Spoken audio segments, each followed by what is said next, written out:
'Twas the night before yea, when all through the house not a monster was stirring, not even a mouse. The stockings were hung up by the chimney with care, in hopes that St. Nicholas would soon be there.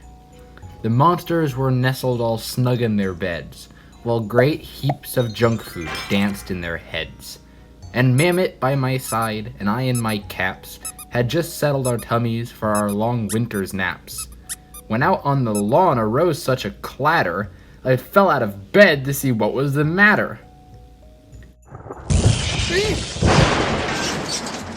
Away to the window I tripped like a flash, smashed open the shutters and ripped out the sash. The moon on the breast of the new fallen cold made the island unearthly, a sight to behold, when what to my frightful eyes should appear but a blazing green comet. My shriek was pure fear. With a strangely shaped core, all lively and quick, I knew in an instant that it must be Saint Nick.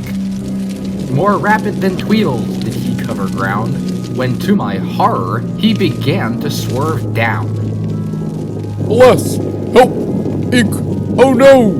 The way to survive is to aim for the snow! He dipped and wove and he fell once or twice, then he crashed right in front of me in a big cloud of ice. Nick brushed himself clean and climbed up my gutter, then quickly slipped off, as if it were butter.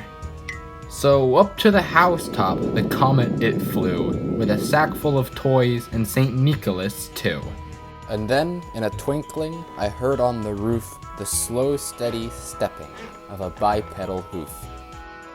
As I drew in my head and turned to my back, down the chimney St. Nicholas came with a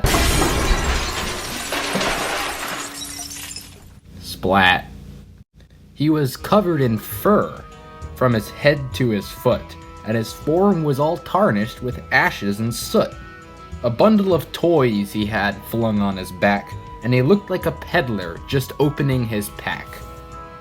His bells, how they twinkled, the jingles how merry, his eyes were like frosium, his nose was nowhere-y.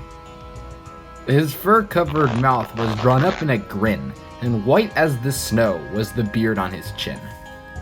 A miniature tube he had tight in his face, and the gunk it spit out enveloped the place. He had a broad face and a large belly prime that shook when he laughed like a plate full of slime. He was chubby and plump, a right jolly old elf, and I chuckled when I saw him, in spite of myself. A wink of his eye and a jingle of his head soon gave me to know I had nothing to dread. He spoke not a word, but went straight to his work, and put down some presents and turned with a jerk, and laying a finger where should be his nose, and giving a nod, up the chimney he rose.